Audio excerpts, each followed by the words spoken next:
Bien, ¿qué tal? Ya estamos por acabar este capítulo de modelo de datos raster.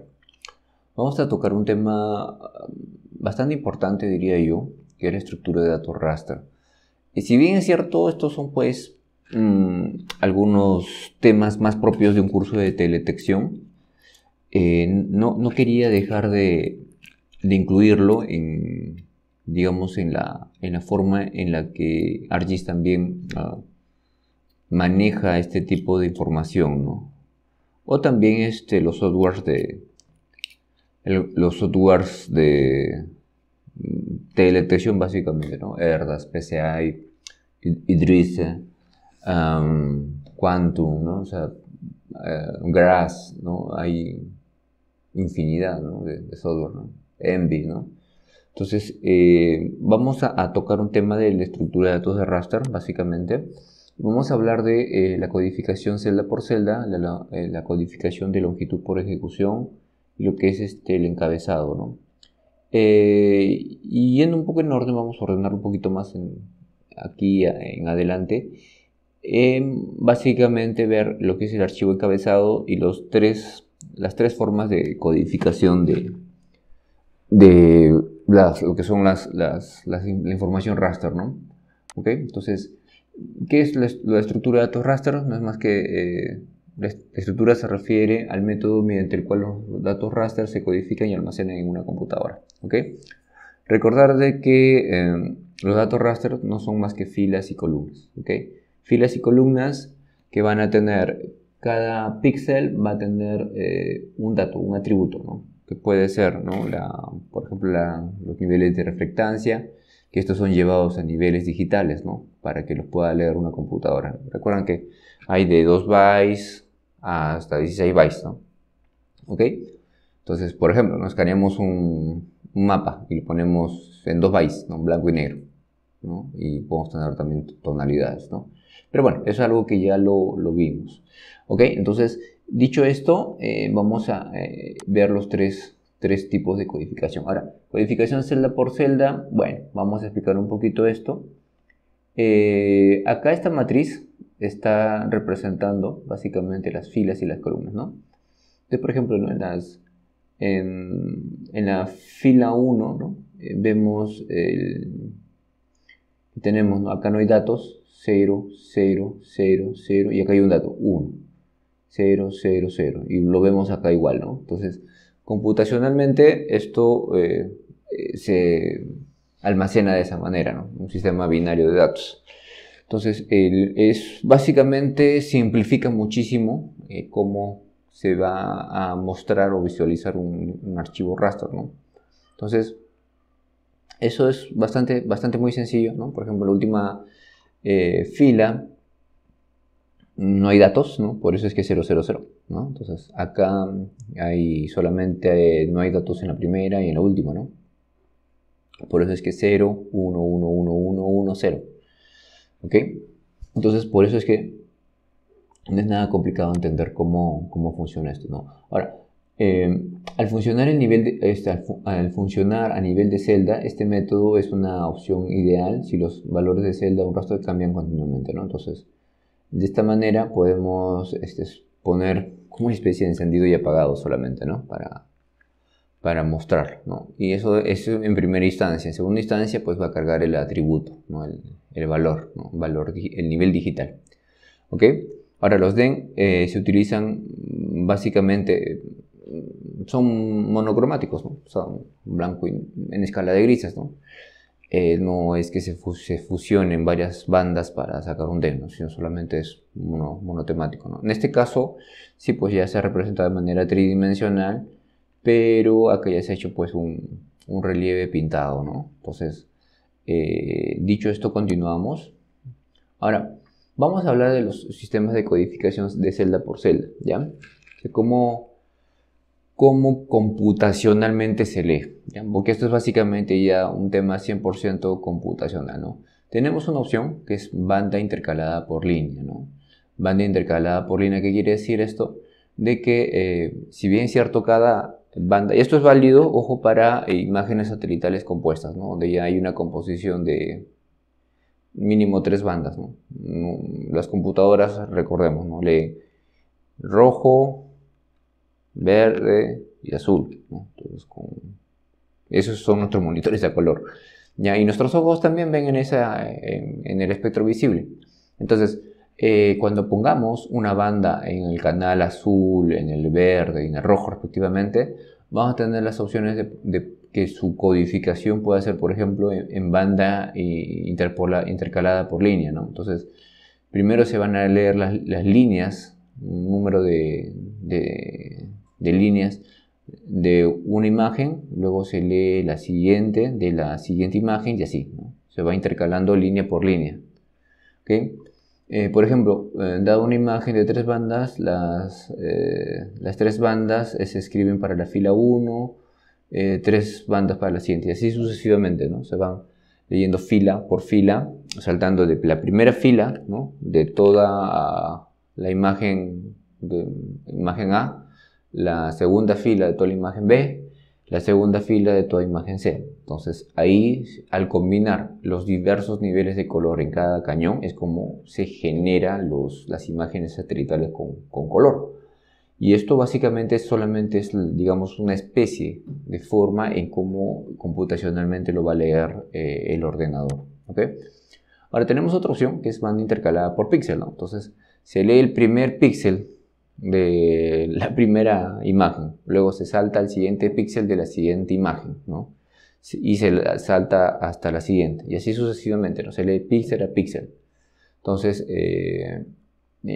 esa es una opción, ¿no? La diferencia entre uno y el otro es que uno lee toda una fila y el otro lee solamente el primer píxel de una banda, el segundo píxel de la otra y así sucesivamente, ¿ok? Entonces, vamos a ver acá el otro formato, que es el formato secuencial de banda, que almacena la información de una banda a la vez, ¿no? O sea, lee toda una banda, por ejemplo, todo el azul, lo lee de un golpe, ¿no? O sea, toda la banda de ese satélite. Luego lee la banda del otro satélite y luego la del siguiente. Y después de eso, pues, se va haciendo la composición de colores, ¿no? Entonces esto es, digamos, una forma también de cargar una composición de bandas ya sea en ArcGIS o en un software de teledetección ambiental o teledetección, como ya lo hemos mostrado, ¿no? Y acá estamos resumiendo, vamos a resumir. Aquí, banda interpolada por píxel, ¿no? O intercalada por píxel, más bien dicho, ¿no? Tenemos, por ejemplo, se lee el píxel del primero, luego va el píxel del segundo y el tercero, ¿no? Entonces, ya de la combinación de estos tres, ¿no? Dependiendo de los niveles digitales que haya levantado cada banda, por ejemplo, ¿no? La banda del azul, ¿no? Tiene, bueno, refleja las longitudes de onda en azul, ¿no? O sea, viene bien para cuerpos de agua, por ejemplo, ¿no? El verde, ¿no? El verde nos permite, bueno, mapear otros elementos, y igual el rojo, ¿no? Y a partir del rojo y el infrarrojo ya vamos tocando temas de vegetación, ¿no? Entonces, es así. Claro, ya cuando llevemos al cual os invito el curso de teledetección propiamente dicho, ahí sí vamos a desmenuzar más esto, ¿no?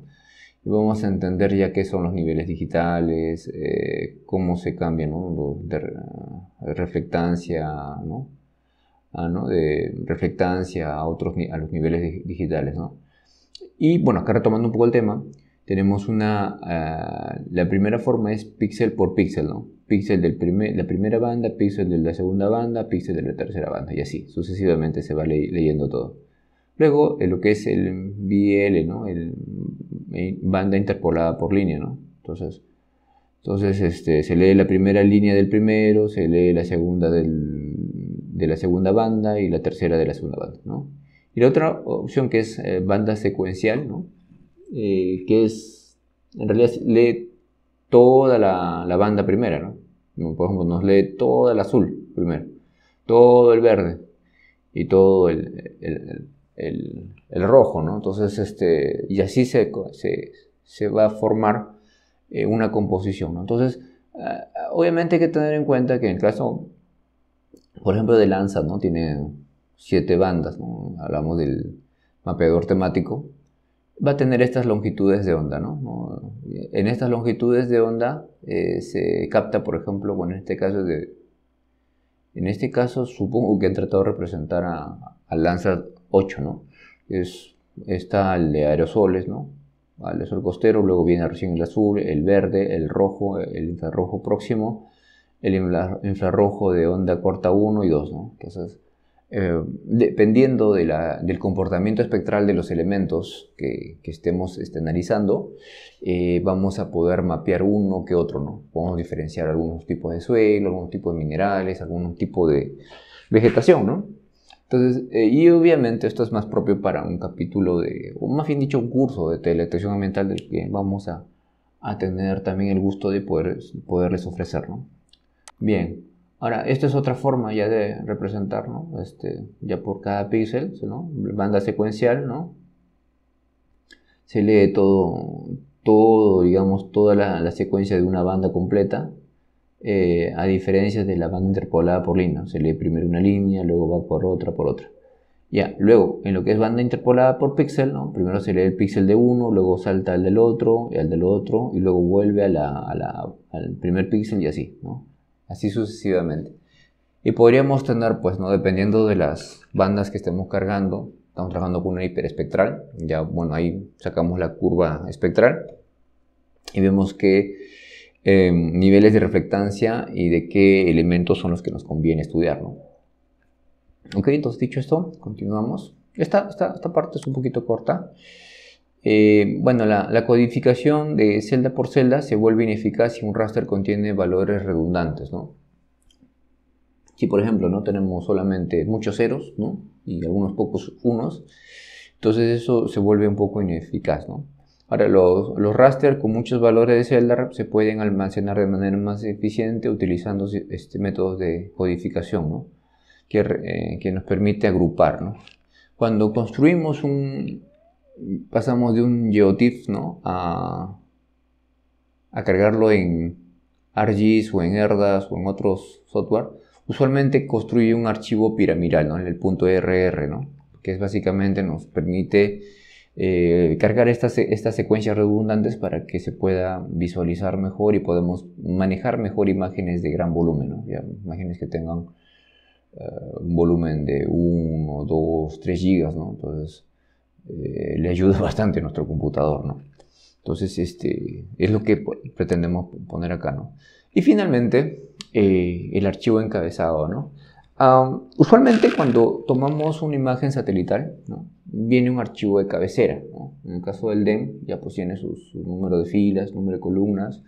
En el caso de las imágenes satelitales vienen algunos otros datos, ¿no? Viene, por ejemplo, en el caso de Landsat, ¿no? El azimut, ¿no? O sea, digamos, el ángulo del cual fue tomado la imagen, ¿no?